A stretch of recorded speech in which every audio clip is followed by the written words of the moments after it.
Mateo 24, Marcos 13 y Lucas 21 contienen lo que se conoce como el discurso del Monte de los Olivos de nuestro Señor Jesucristo. Y este discurso de Cristo tuvo lugar entre dos eventos significativos. Inmediatamente antes de este discurso, antes de que Cristo anunciara, profetizara y nos revelara las señales que habrían antes de que Él viniera, y además las señales de que el mundo se encontraba muy cerca de su destrucción, encontramos que Él, en el capítulo 23 de Mateo, denunció el liderazgo corrompido de Israel. Acusó a los líderes de Israel de guías de ciegos y de haber desviado a la nación para que rechazaran al Mesías. Con estas palabras, en cuanto Cristo les dijo: Jerusalén, Jerusalén, que matas a los profetas, cuántas veces quise como la gallina con sus alas cubrir a los pollitos y ustedes no me hicieron caso. En este momento, Cristo terminaba su ministerio como profeta aquí en la tierra. Llegaba a su final, porque de ahí en adelante el tiempo que le quedó de vida a Jesús lo dedicó exclusivamente a sus discípulos. Inmediatamente después del discurso del Monte de los Olivos vino la preparación de la Pascua, la primera cena del Señor. Entonces Mateo 24, el discurso del Monte de los Olivos y las señales del fin del mundo estuvieron colocadas entre la denuncia a Israel y entre la cena de la Pascua. Estos dos eventos tuvieron lugar antes de su muerte. Junto con la última Pascua y la primera cena del Señor, tuvo lugar este discurso que también se conoce como el del aposento alto, donde existió o donde se llevó a cabo la transición del ministerio de Cristo como profeta al de sacerdote. Pero en medio de estos eventos, repito, tiene lugar el discurso de Mateo 24, 25, Marcos 13 y Lucas 21. Y el propósito principal de este mensaje era responder tres preguntas. La primera: ¿cuándo sería Jerusalén destruida? Vamos a verlo en Mateo 24, versículo 2. Respondiendo esto, les dijo: no quedará piedra sobre piedra que no sea derribada. Y estando él sentado en el monte de los Olivos, los discípulos se le acercaron aparte diciendo: dinos, ¿cuándo serán estas cosas? O sea, la primera pregunta que los discípulos le hacen a Cristo es: ¿cuándo va a suceder la destrucción de Jerusalén? La segunda pregunta es: ¿qué señal habrá de tu parusia? La palabra venida, parusia en el griego, es ¿qué habrá antes de que tú vengas o te manifiestes al mundo? Y la tercera pregunta: danos una señal, o qué señal puede saber la humanidad de que nos encontramos en el fin del siglo. Puesto que Israel había rechazado al Mesías, era imposible establecer el reino en el tiempo en que vivió Cristo, por lo que el reino vendría después. Los discípulos, como estaban muy confundidos, bueno, si no es ahorita, y si tú no eres el Mesías que vendrías a liberarnos del Imperio Romano y establecer cuándo entonces vendrá ese reino que está escrito en los profetas del Antiguo Testamento. Y en vista de estas preguntas y de estas palabras, Mateo 23, del 37 al 39, les revelan el hecho de que no regresaría hasta que Israel lo recibiera y bendijera. Veamos en Mateo 23, 37 al 39, que Jesucristo les dice: Jerusalén, Jerusalén, que matas a los profetas y apedreas a los que te son enviados. ¿Cuántas veces quise juntar a tus hijos como la gallina junta sus polluelos debajo de las alas, y no quisiste? He aquí vuestra casa os es dejada desierta, porque os digo que desde ahora no me veréis, aquí viene la profecía, hasta que digáis, bendito el que viene en el nombre del Señor. Cristo pues les revela que Él no va a regresar a Israel, que no va a establecer su reino, que no es el tiempo para ellos porque le rechazaron, y que esto sucedería hasta que Él regresara e Israel le recibiera y le bendijera. ¿Cuándo entonces sería establecido el reino? Este discurso contesta esta pregunta. Pero para que podamos tener un retrato claro, los registros de los 3 evangelios nos van a ser necesarios, porque la Biblia nos muestra que hay 4 evangelistas, que se llaman los 4 evangelios: Mateo, Marcos, Lucas y Juan. La pregunta es ¿por qué? Y les voy a contestar con mucha simplicidad. Si tenemos a 4 periodistas y hay un choque de un camión, un periodista relata o registra el choque desde el lado izquierdo del camión. El otro periodista registra el choque del lado derecho del camión. Otro lo relata del lado de enfrente del camión, como lo ve el de enfrente, y el otro del lado de atrás del camión. Entonces, si yo veo el relato de un periodista que vio el choque del lado izquierdo, no voy a tener el cuadro completo. Pero si tengo 4 testigos que vieron desde los 4 ángulos el camión, ya voy a saber que del lado derecho el camión le pasó esto, del lado atrás, adelante y izquierdo. Y esta es la razón por la cual Dios permite que 4 santos, que 4 apóstoles, que 4 de los discípulos de Cristo puedan relatar la vida de Jesús, los acontecimientos de Jesús desde diferentes perspectivas. Entonces, ninguno de ellos se contradice, sino que cada uno complementa lo que el otro no vio. Entonces, esto es importante para que podamos nosotros darnos cuenta que Cristo no le revela a una sola persona todo. Y lo mismo pasa con las iglesias. Nosotros decimos, bueno, es que esta iglesia tiene toda la verdad. Eso ya es una secta. Es que esa iglesia es la que más sabe. No es verdad. Nos necesitamos todas las iglesias.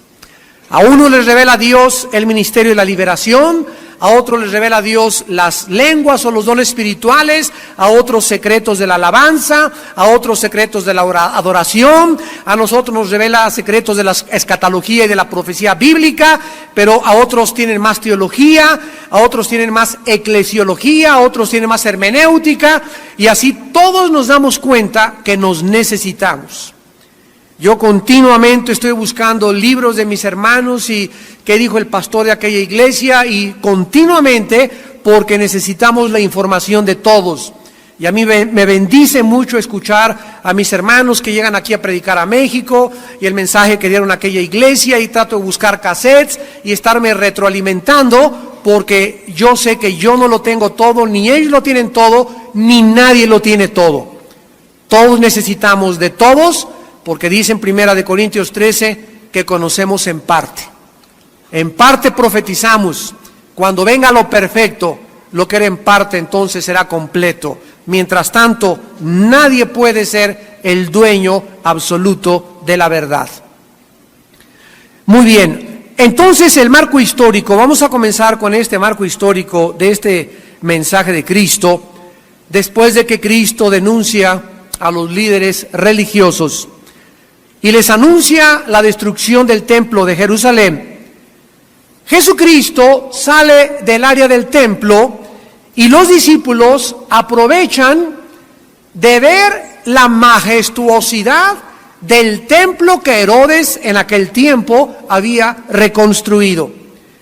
En ese tiempo los edificios de todos los que estaban ahí, ¿verdad?, estaban terminados, pero no en su totalidad, porque la construcción del templo en los tiempos de Cristo Comenzó por Herodes el Grande en el año 20, antes de que Cristo naciera. O sea, cuando Cristo hizo su aparición, el templo ya tenía aproximadamente como 40 años de existencia.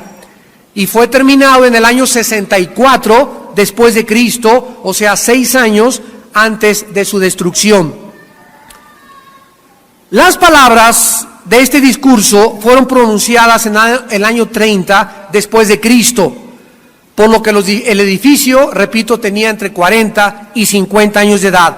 Y este templo continuó existiendo 34 años más, y las piedras que estaban que habían edificado el templo medían 3 metros 50 centímetros de largo y se llamaban las piedras herodianas, y eran tan bellas, eran tan preciosas, que entre las piedras había estas cosas que están en medio de los ladrillos, era oro.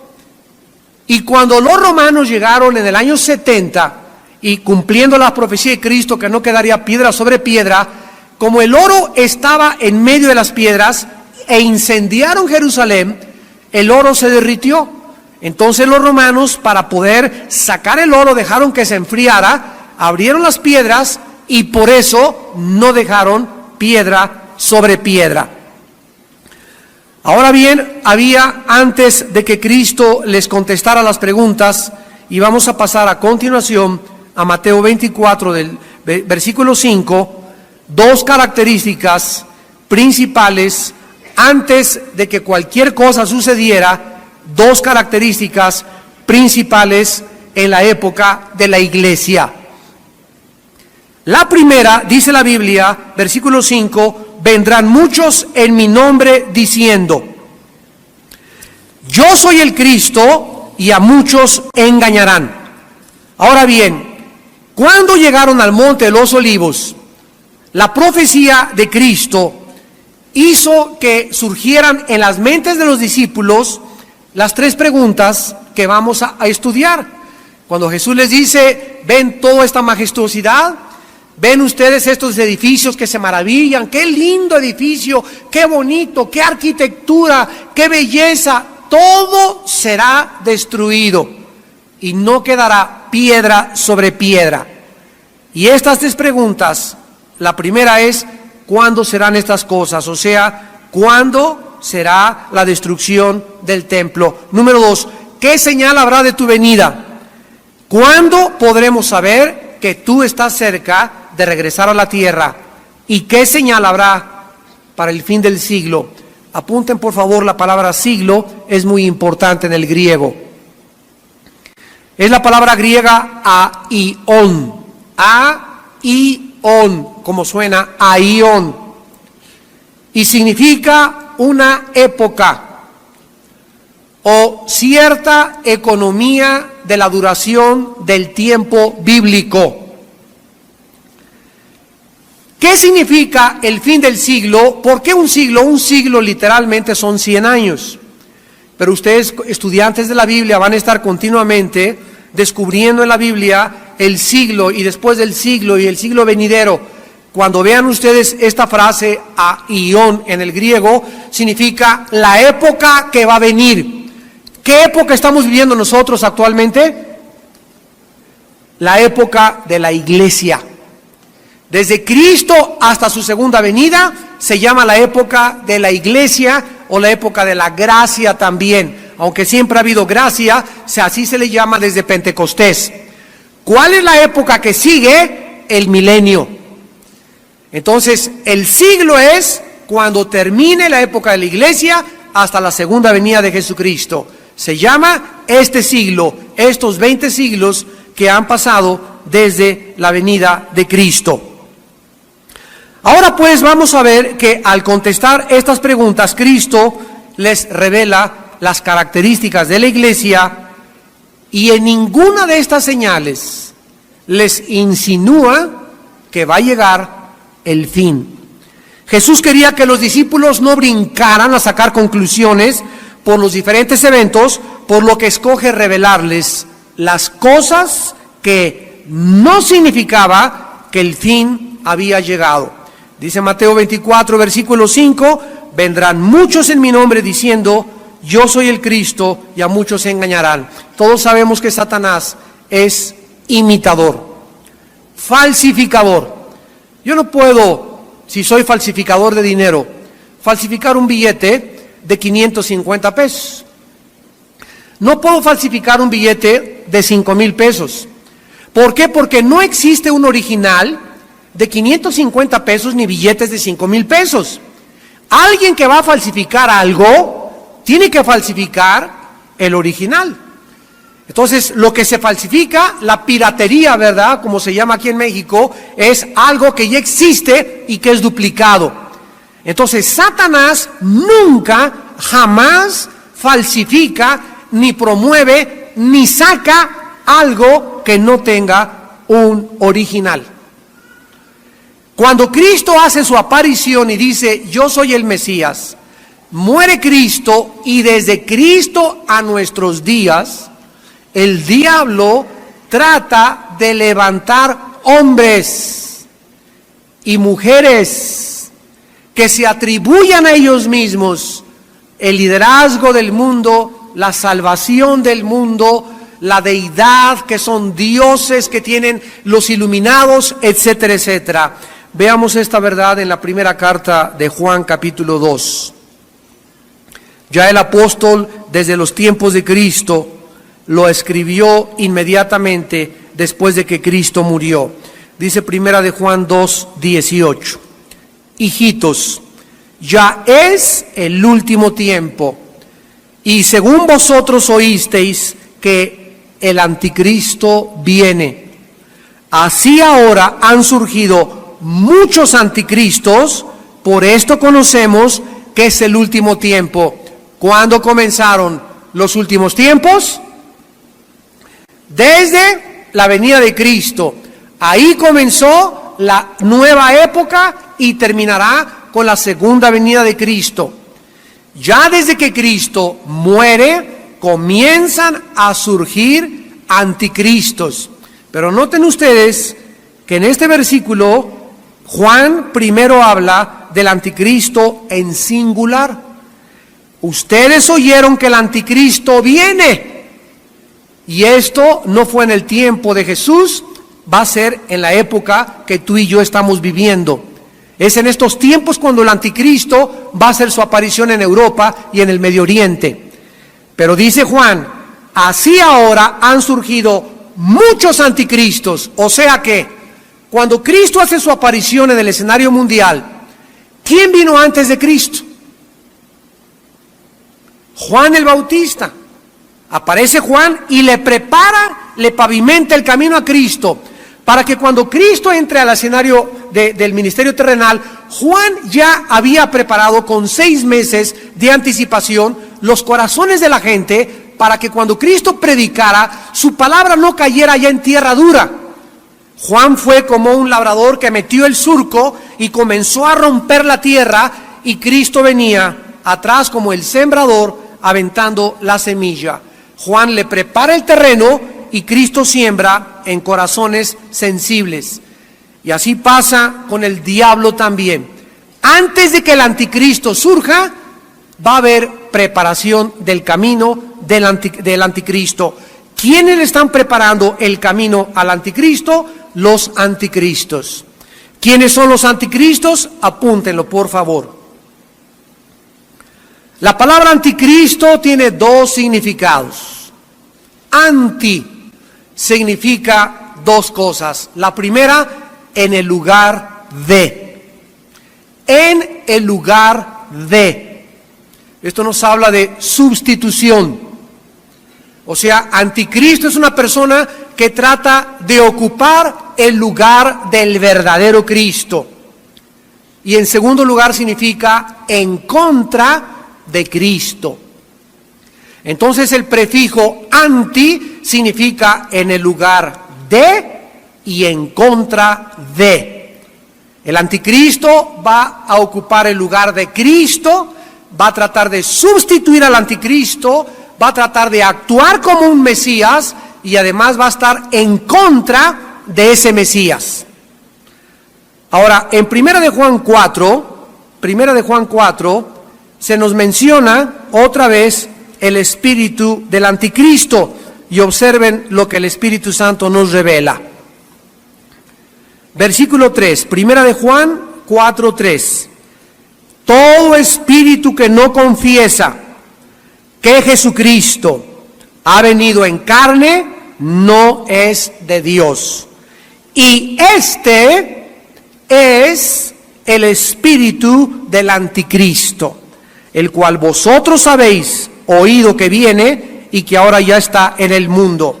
¿Cómo podemos nosotros saber de todas estas personas que se levantan quién es realmente el verdadero Mesías? Las personas que se levanten y se proclamen a sí mismos salvadores, iluminados, gurús o dirigentes espirituales y nieguen que Cristo es Dios que vino en carne y que nació virginalmente, este es el espíritu del anticristo. O sea que el espíritu del anticristo ataca principalmente el nacimiento virginal de Jesús. Porque si Cristo no nació de una virgen, si Cristo no entró a este mundo milagrosa y sobrenaturalmente, sin tener nada que ver con la sangre humana, no podía ser nuestro Redentor. Y a través de los años el mundo pasó, la tecnología entró, la ciencia y la revolución industrial, y a la genética de miles de años después nos confirma, cientos de años después, de que realmente en la sangre está verdaderamente la vida. Y cuando Cristo nace, la Virgen María, María no podía tener relaciones con José, José no podía poner su esperma, ni la fertilización en el óvulo de María podía llevarse a través del esperma de José, porque la ovulación o la fertilización tenía que ser llevada a través del Espíritu de Dios. El Mesías tenía que entrar al mundo milagrosa, sobrenaturalmente, y no podía nacer en pecado, porque el pecado viene en la sangre. Muy bien, regresamos a Mateo y vemos nosotros entonces que desde Cristo ya comenzaron los falsos profetas, los falsos mesías. Desde el tiempo de Jesús hasta 1850, varones judíos han clamado ser el Mesías.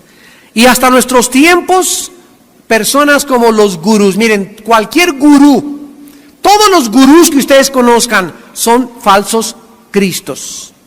La palabra Cristo, recuerda, significa ungido.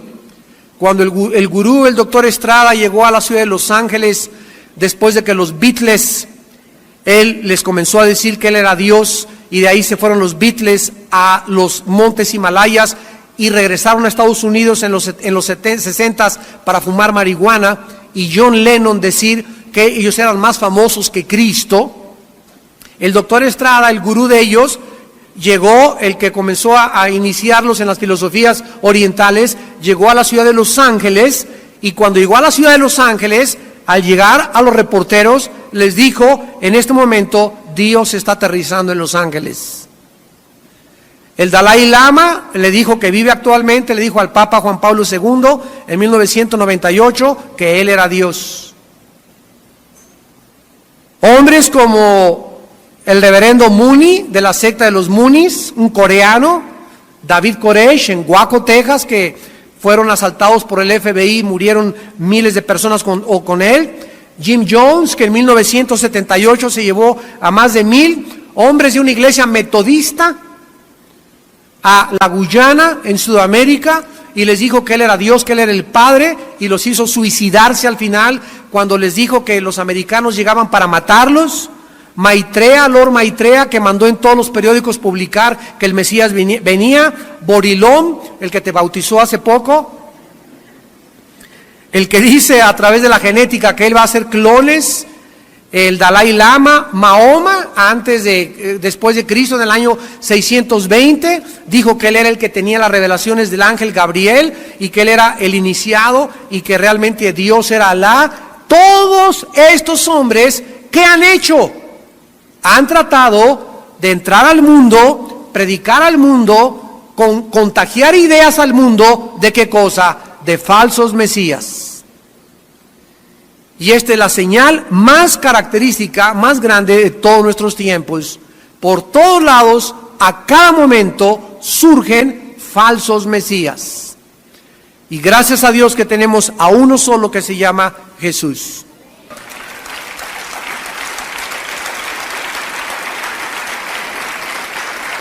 Ahora, en Mateo 24:6, vemos la segunda característica que Cristo menciona, y repito, estas dos características les indicaba que no habían todavía llegado al fin del mundo, sino que estábamos cerca.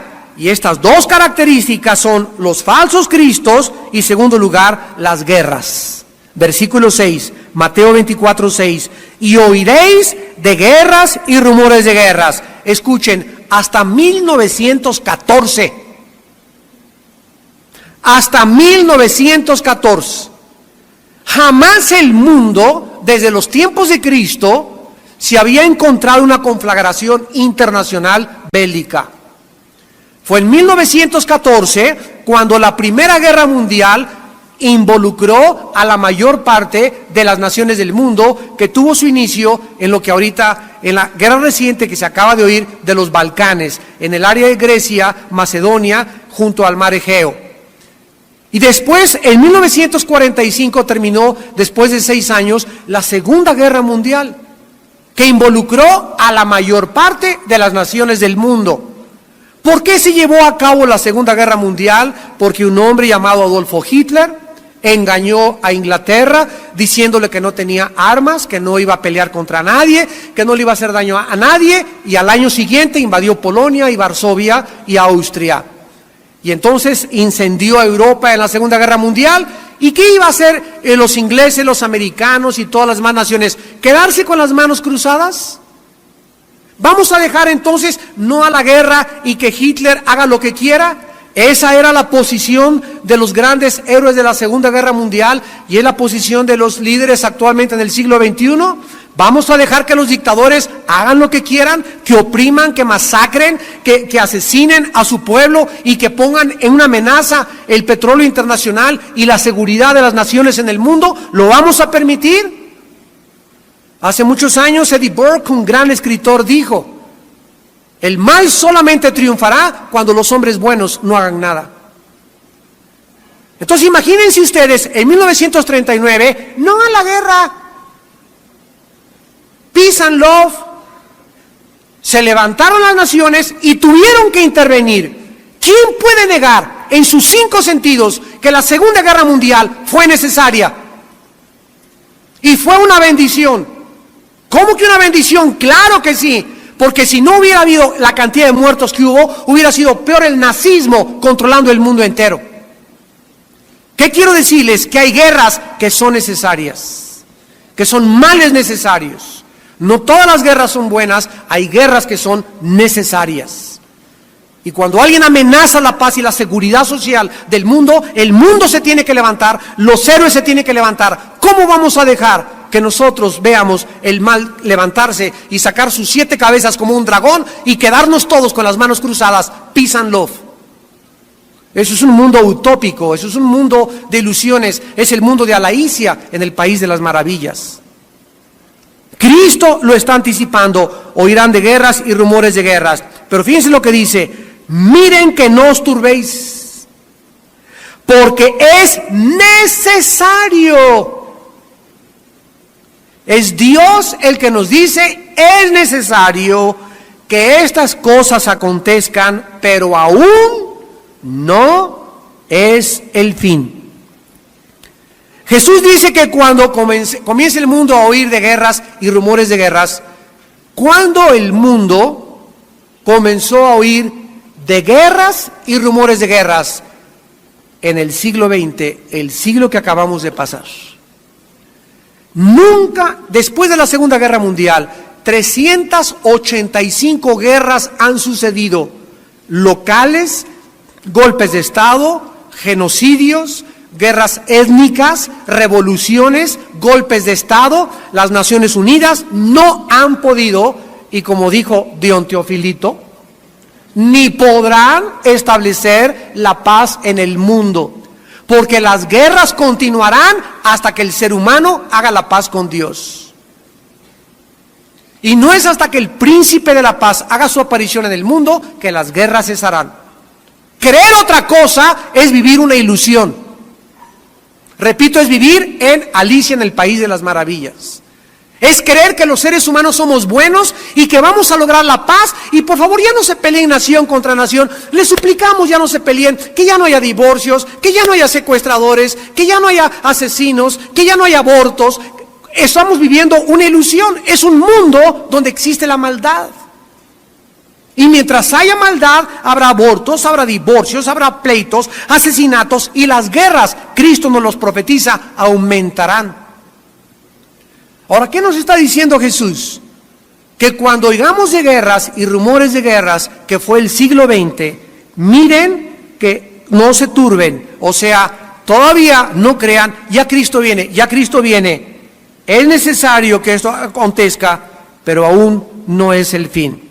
La existencia de guerras por acá y por allá no indicaría que el fin ha llegado. En otras palabras, el surgimiento de los falsos mesías y algunos periodos de guerras locales necesitaban suceder primero, pero ninguno de estos eventos indicaría que el mundo había llegado a su fin.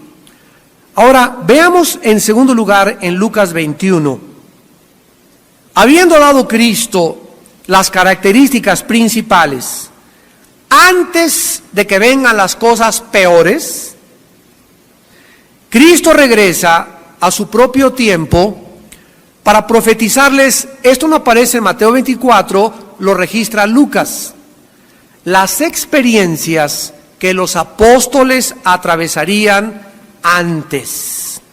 Y dice Lucas 21 del 12 al 19, pero antes de todas estas cosas os echarán mano, y os perseguirán, y os entregarán a las sinagogas y a las cárceles, y seréis llevados ante reyes, ante gobernadores, por causa de mi nombre. Y esto os será ocasión para dar testimonio. Proponed en vuestros corazones no pensar antes cómo habéis de responder en vuestra defensa. Porque yo os daré palabra y sabiduría, la cual no podrán resistir ni contradecir todos los que se opongan. Mas seréis entregados aún por vuestros padres y hermanos y parientes y amigos, y matarán a algunos de vosotros. Y seréis aborrecidos de todos por causa de mi nombre, pero ni un cabello de vuestra cabeza perecerá, y con vuestra paciencia ganaréis vuestras almas. El registro de Lucas establece claramente lo que va a suceder antes de que comenzaran las señales del fin. Vean lo que dice el versículo 12. Pero antes de todas estas cosas, ¿de cuáles cosas? Las que después Cristo va a comenzar a narrar. Jesús comienza a describir experiencias que la iglesia atravesaría en el tiempo apostólico después que él ascendiera a los cielos. Veámoslas con detalle porque son 9. La primera la encontramos en el versículo 12. Antes de estas cosas os echarán mano y os perseguirán y os entregarán a las sinagogas. Número 1. Cristo les anuncia a los apóstoles que ellos iban a ser perseguidos por los judíos, que los iban a perseguir y que los iban a entregar en las mismas sinagogas. ¿Cómo sabemos que fue el tiempo apostólico? Porque la sinagoga pertenece, la palabra sinagoga en el griego significa lugar de asamblea, y Cristo es muy cuidadoso en mencionar sinagogas e iglesia, que son dos significados diferentes. Entonces vemos que los judíos iban a entregar a sus hermanos mismos, judíos, como lo vemos en Hechos 4, en Hechos 1, donde los judíos, los fariseos, los religiosos, persiguieron, los encarcelaron, los golpearon, los crucificaron, los echaron al Coliseo romano, abogaron para que hubiera persecución contra ellos, y se cumplió lo que Cristo les dijo. En segundo lugar, dice el versículo 12, y seréis llevados ante reyes y gobernadores por causa de mi nombre. El apóstol Pablo apeló ir a Roma, al César, para poder testificarle. Le habló a Agripa, le habló a Herodes, pudieron darle testimonio a los gobernantes por causa del nombre de Cristo. En tercer lugar, versículo 13, y esto os será ocasión para dar testimonio. En tercer lugar, los perseguirían, pero la persecución la usa Dios para testificar. La usarían para poder testificar. Dios usa todo. ¿Se acuerdan en Filipenses? Pablo en la cárcel, desde la cárcel mandó la carta a los filipenses. Y los hermanos, ay Pablito, Señor, tan buen hombre que es Pablo, tu apóstol, tan lindo que es, Señor, pues no que tienes todo poder tú, ¿por qué está en la cárcel? ¿Por qué no lo sacan de la cárcel? Si él es más útil afuera. Y toda la gente estaba de la iglesia porque Dios, no entendían el camino de Dios ni los pensamientos de Dios. Y Pablo les escribe a los filipenses y les dice, quiero decirles que mis prisiones han redundado para el bien del evangelio, porque aquí le estoy hablando a los soldados en la cárcel y al celador, al pitirijas, al tuercas y al cachirulo. Y aquí estoy ganando soldados para Cristo y a los guardias romanos para Cristo. Dios convierte todas las cosas para nuestro bien. Dios está al control de todo.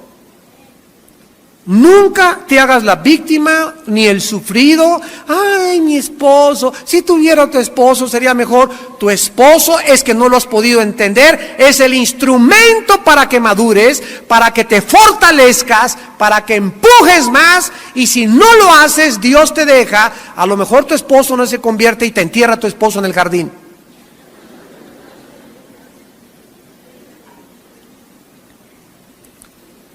La persecución contra la iglesia es la oportunidad de hablar de Jesús. En cuarto lugar, proclamarían el evangelio. Versículo, esto lo encontramos en Marcos 13:10. Dice Marcos 13:10, y es necesario que el evangelio sea predicado antes a todas las naciones. Este evangelio iba a ser predicado por todos lados. Y esto lo podemos comprobar en Romanos 10, versículo 18, que ya en los tiempos de Pablo, el evangelio había corrido por toda el Asia Menor, África y parte de Europa. Dice Romanos 10, versículo 18, pero digo, no han oído, antes bien, por toda la tierra ha salido la voz de ellos, y hasta los fines de la tierra sus palabras. A los Colosenses, en el capítulo 1, versículo 6, dice el apóstol Pablo que ha llegado hasta ustedes la palabra, así como a todo el mundo, y lleva fruto y crece desde el día que la oyeron y conocieron la gracia de Dios en verdad.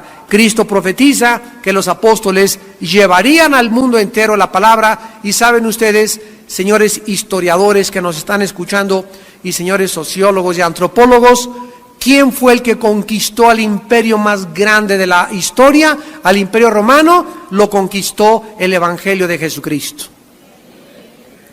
Fue el evangelio lo que hizo que el último emperador romano, Constantino, pudiera él abrazar y absorber el cristianismo e instituirlo y establecerlo como la religión oficial del imperio romano. Aunque no fue del todo benéfico, porque se convirtió el cristianismo en una religión desde el año 325 hasta nuestros días, por lo menos cesó la persecución contra los cristianos. El diablo se dio cuenta que mientras más perseguía a la iglesia, más crecía la llama del evangelio, y entonces lo que el diablo hizo fue leudar la iglesia, mezclar el paganismo, hacer un sincretismo entre la brujería, entre el paganismo, entre las religiones y las buenas obras y los sacrificios y la palabra de Dios, y tuvo éxito durante más de casi 18 siglos. En quinto lugar, en Lucas 21:14, Cristo les dice a los apóstoles que no se preocuparan. Yo les daré palabra de sabiduría, la cual nadie podrá resistir ni contradecir. Les dice que no necesitan preocuparse cómo defenderse en los juicios.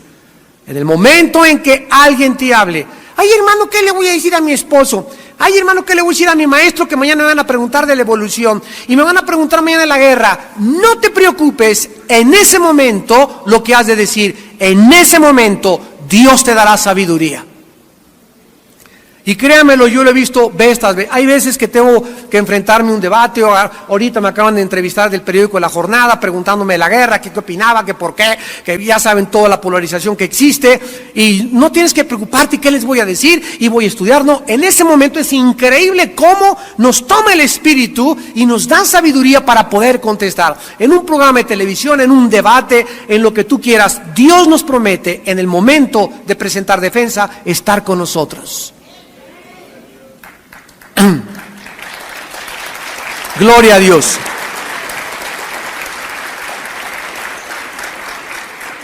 Dice en Lucas 21:16, mas serán entregados aún por vuestros padres, hermanos, parientes y amigos, y matarán a algunos de vosotros. En sexto lugar, serían rechazados por su propia familia, tal como sucede 2000 años después en nuestros días, ¿verdad?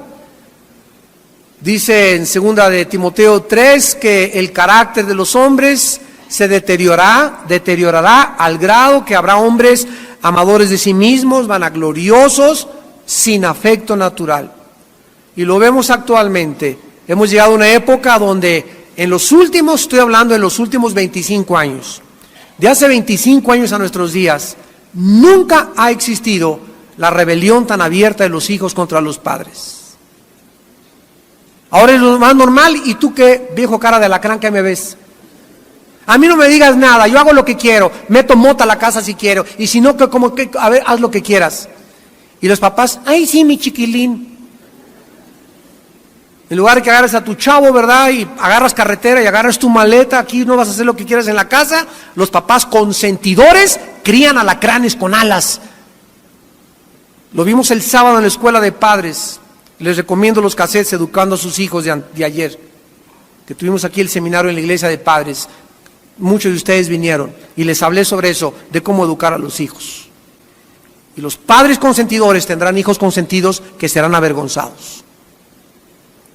Dice la Biblia que vendrá el tiempo que serían entregados por padres y hermanos, inclusive matarían a muchos. ¿Cuántos relatos en los periódicos oímos hoy en día de hijos que planean la muerte del viejo para quedarse con la herencia?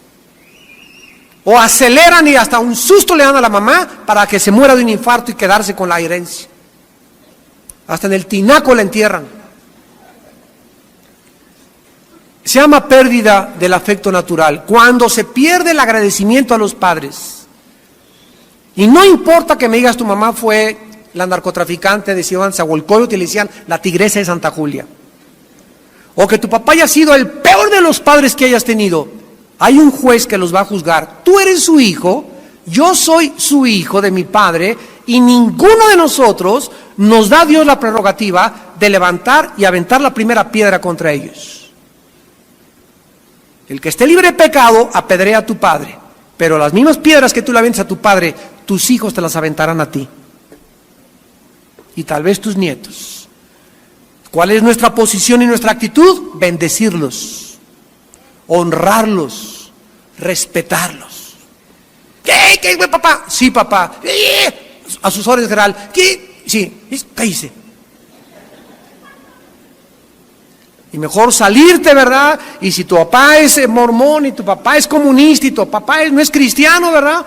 Evita las fricciones, pero tú respétalo, tú honralo. No significa que le vas a llevar la corriente, pero durante toda su vida y sobre todo cuando estén viejitos, vas a tratar de cuidar de ellos. Y llevarles tortas. Les quiero, para terminar, contar una experiencia que hace mucho les conté de un hermano. Yo tenía 3 años en Cristo. Y les conté que cuando me acababa yo de convertir en Acapulco, me fui de misionero 3 años a la sierra de Guerrero, Coajiniculapa, la Costa Chica de Guerrero, y allá anduve durmiendo con leprosos. Allá me probó el Señor. 3 años anduve allá en la sierra, sin regresar a la civilización. Bueno, una cosa maravillosa. Ahora le agradezco a Dios eso. Y este hermano que tenía yo en aquel tiempo, que era un misionero, me decía: Armando, cuando llegamos a Acapulco una vez, me dijo: acompáñame a visitar a mi mamá. ¿Cómo no? Y entonces me sorprende cuando vamos entrando y llegando a Acapulco y nos dirigimos a la zona roja. La zona roja, para los que no sepan, es la zona o el área donde las prostitutas ejercen su oficio. lugar de prostitución. Y al llegar a la zona roja, entramos a una cantina y ya está una señora en la cantina, la modelo, por favor, otra que le estribo. Y llega este hermano y le digo, ¿y tu mamá? Y me dice, es esa la que está ahogada de borracho. Era una prostituta su mamá. Y llega él, llego yo detrás, yo estaba impactadísima, tenía como 3 años en Cristo yo, y llega este hermano, mamita, ¿cómo estás? Mamita, te traigo tu comidita, en la noche te voy a dar tu masajito a las piernas, ¿qué se te ofrece para la cena?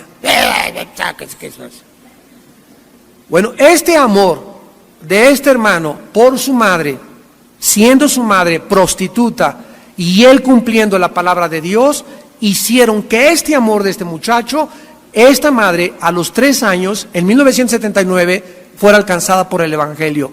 Ahora esta mujer es misionera en Panamá.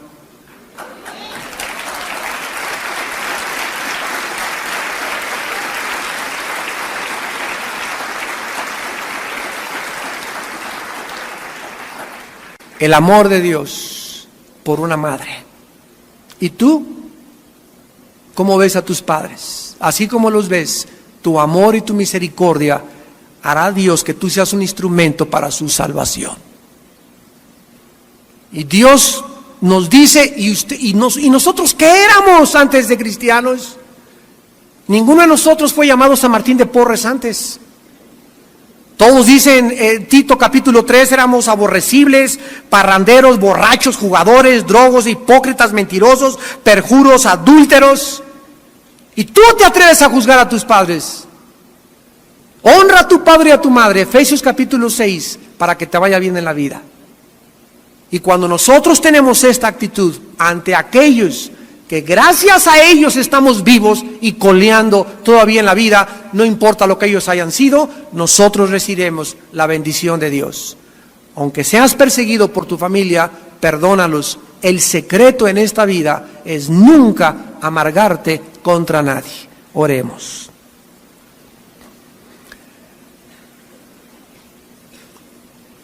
Dinos, Señor, cuándo sucederán estas cosas, la destrucción de Jerusalén. Dinos también, Señor, cuándo vienes. Y dinos si hay señales de que nos encontramos al fin de nuestra época. Y Jesucristo les contesta las 3 preguntas y las tenemos delante de nosotros para que sepamos a través de estos estudios que nos encontramos al final de nuestra época. Gracias, Señor. Gracias, Señor, porque podemos ahora ya discernir y reconocer al estudiar tus escrituras que tenemos pocos meses o años delante de nosotros. Hermanos amados, estad firmes y constantes en la obra del Señor, sabiendo que vuestro trabajo en Él no es en vano. No desmayéis ni os desaniméis, guardad paciencia hasta el final, porque el que ha de venir vendrá y traerá su galardón para recompensar a cada quien según sus obras. Señor Jesús, que seamos hallados irreprensibles en espíritu, en alma y en cuerpo, y no seamos avergonzados en tu venida. Gracias, Padre, porque ahora, después de las guerras y rumores de guerras del siglo XX, el mundo ya está entrando a otra fase, donde ahora volteas nuestros ojos al Medio Oriente. Y ahora ya no son en Europa y en América las guerras, ahora son en el Medio Oriente, desde hace 15 o 20 años. Y cuando Dios nos muestra que en el Medio Oriente iba a terminar la civilización, de acuerdo a todos los profetas hebreos, y ahorita el Medio Oriente es el foco de la atención y de la mecha que puede incendiar al mundo en la Tercera Guerra Mundial, nos damos cuenta que hemos llegado al final. Por lo cual haríamos bien en levantar nuestras cabezas, erguid vuestros hombros y vuestros ojos al cielo, Los cascos del Apocalipsis ya se escuchan en el cielo. Las señales están a nuestro alrededor por todas partes. La caída de Irak, la próxima reconstrucción de Irak, la próxima caída de Estados Unidos, el surgimiento de Europa, todo está siendo acomodado pieza por pieza para que sepamos que Él es el Dios de la Biblia, el único que puede ordenar la historia y decirnos: ustedes son mis testigos de que yo soy Dios. ¿Quién proclamará lo venidero y lo pondrá en orden como hago yo, dice el Señor, desde que establecí el pueblo antiguo? Pídele a alguien que te cuente lo que va a venir. Escucha a los economistas, escucha a los políticos, escucha a los arqueólogos, todos están confundidos, nadie sabe lo que va a suceder. Todos especulan, todos filosofan. Yo te lo he dicho todo, dice el Señor, para que tengas paz, para que no tengas miedo de vivir y para que sepas que nunca te dejaré ni te desampararé. Con mi mano derecha te sostendré, nada ni nadie te podrá hacer frente durante todos los días de tu vida, porque como estuve con tus padres, Abraham, Isaac y Jacob, estaré contigo, hijo, hija mía. No temáis, pequeña manada, porque a vosotros les es concedido darles el reino. Creer en Dios, creer en mí. No se turbe vuestro corazón. En la casa de mi Padre hay muchas moradas. He ido a prepararles su lugar, para que algún día tú estés conmigo y yo esté contigo para siempre. Y en ese día enjugaré tus lágrimas, y ya no habrá más llanto, ni muerte, ni enfermedades, ni dolor, ni sufrimiento, ni guerras. Los hombres voltearán y convertirán las armas en asadones de labranza, y cesarán los conflictos internacionales, porque el príncipe de la paz reinará desde Jerusalén y desde el monte Sión. Por los siglos de los siglos, eterno será su reino. Cordero inmolado, a ti te damos la gloria, la honra y la alabanza, en el nombre de Jesús. Amén.